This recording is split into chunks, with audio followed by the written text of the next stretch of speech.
السلام علیکم ناظرین، صحابہ کرام اسلام کی مقدس ہستیاں ہیں۔ اللہ تعالیٰ نے دنیا میں ہی انہیں رضامندی کا پروانہ دے دیا تھا۔ رسالت مآب صلی اللہ علیہ وسلم کے براہ راست فیض یافتہ تھے اور آپ صلی اللہ علیہ وسلم کو دل و جان سے چاہنے والے تھے۔ ان کی کسی طرح کی بھی گستاخی تاریخ اسلام کے ہر دور میں جرم تصور کیا گیا ہے۔ ناظرین، آپ کو بتاتے چلے کہ اس وقت دنیا میں جتنے بھی اسلامی ممالک ہیں ان میں سے اکثر ممالک میں صحابہ کرام کی عزت و ناموس کے تحفظ کے لیے باقاعدہ قوانین موجود ہیں، لیکن انتہائی افسوس کے ساتھ کہنا پڑ رہا ہے کہ وطن عزیز میں اس حساس مسئلے کے حوالے سے گزشتہ ایک طویل عرصے سے کوتاہی ہو رہی ہے، جس کا براہ راست فائدہ ایک ایسا طبقہ اٹھا رہا ہے جن کی تاریخ صحابہ کرام کی گستاخیوں سے بھری پڑی ہے۔ ناظرین، آپ کو بتاتے چلے کہ گزشتہ دنوں اسی طبقے سے تعلق رکھنے والی پاکستان پیپلز پارٹی کی ایک خاتون رہنما شیلا رضا نے ایک پاکستانی ٹی وی چینل کے پروگرام میں نبی کریم صلی اللہ علیہ وسلم کے ایک عظیم صحابی امیر معاویہ کی شان میں انتہائی غیر مناسب، غیر شائستہ اور انتہائی گستاخانہ الفاظ کہے۔ ناظرین، آج کی اس ویڈیو میں آپ کو یہ بتائیں گے کہ اس خاتون نے کس طرح اللہ کے نبی کے اس عظیم صحابی کی شان میں گستاخی کی، لیکن اس سے پہلے درخواست ہے کہ اس ویڈیو کو مکمل دیکھیے گا، اور اگر ابھی تک آپ نے چنار ٹی وی کو سبسکرائب نہیں کیا ہے تو چنار ٹی وی کو سبسکرائب کیجئے گا اور ساتھ میں بیل آئیکن پہ بھی کلک کیجئے گا تاکہ آپ کو مزید ویڈیوز بر وقت موصول ہو سکے۔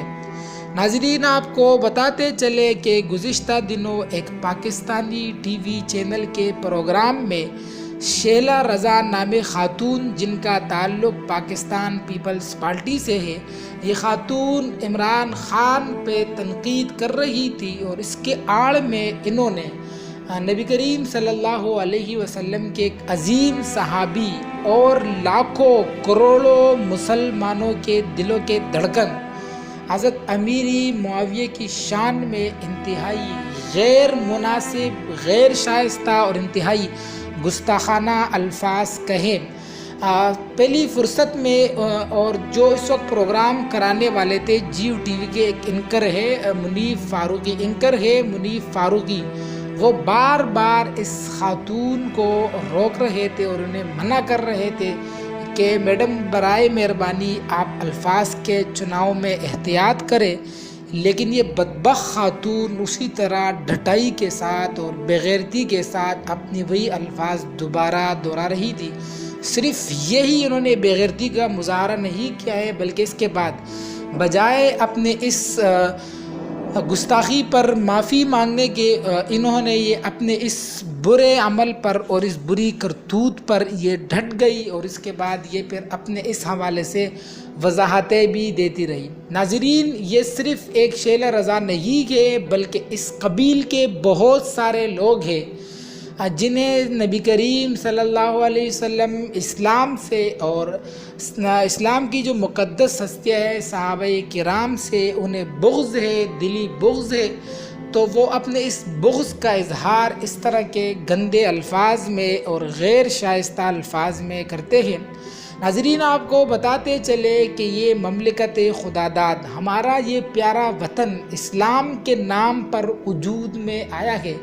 اور اس وقت دنیا میں جتنے بھی مسلمان ہیں، مسلمان کیا، وہ لوگ جو مسلمان نہیں ہیں اور وہ ہمارے نبی صلی اللہ علیہ وسلم کی تاریخ سے، ان کی ہسٹری سے واقف ہے، تو وہ لوگ بھی نبی کریم کے ان صحابہ کا ذکر بڑے ہی اچھے الفاظ میں کرتے ہیں۔ اگر آپ باہر دنیا کو دیکھ لو، مغربی ممالک میں باقاعدہ ان عظیم ہستیوں پر ریسرچ ہو رہی ہے اور ان پر پی ایچ ڈی بھی ہو رہی ہے، لیکن انتہائی افسوس کے ساتھ کہنا پڑ رہا ہے کہ ایک ایسا طبقہ جو خود کو اسلام کی طرف منسوب کرتا ہے، نہ معلوم نہ جانے کیوں انہیں ان عظیم ہستیوں سے بغض ہے، اور یہ شیلا رضا کو فی الفور معافی مانگنی پڑے گی، اور اس کے ساتھ ساتھ پاکستان پیپلز پارٹی کی ذمہ داری ہے کہ وہ پاکستان میں سیاست کر رہی ہے، اس لیے کہ پاکستان پیپلز پارٹی کے بیک گراؤنڈ میں اس طرح کے اور بھی بہت سارے بدبخت موجود ہیں جو اپنے اس خبث باطن کا وقتاً فوقتاً اظہار کرتے رہتے ہیں۔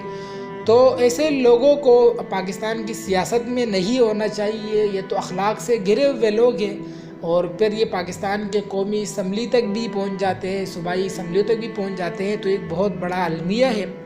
ناظرین، یہ سب ہم سب کا ملک ہے، اور یہاں پر وہ لوگ جو صحابہ کرام کو نہیں مانتے ہیں تو ان سے ہم یہ درخواست کریں گے کہ آپ بے شک صحابہ کرام کو نہ مانیں، لیکن انہیں گالیاں دینا اور انہیں برا بلا کہنا، یہ تو اس کی تو کوئی انسانیت بھی اجازت نہیں دیتی۔ کم سے کم اس انسانیت کا تو آپ مظاہرہ کریں کہ آپ انسان کہلانے کے لائق تو رہو، ورنہ اگر آپ جن لوگوں کو آپ نہیں جاتے ہیں اور یہاں پر دنیا میں ان کے چاہنے والے کروڑوں میں ہو، تو پھر یہ کون سی عقل مندی ہے کہ آپ اپنے اس خبث باطن کا اظہار کر رہے ہیں؟ اس کو اپنے دل میں چھپا دو، اسی دل میں اس کو چھپائے رکھو۔ کیوں وہ گندگی آپ باہر نکال رہے ہیں جس کی وجہ سے کروڑوں انسانوں کی دل آزاری ہو رہی ہے؟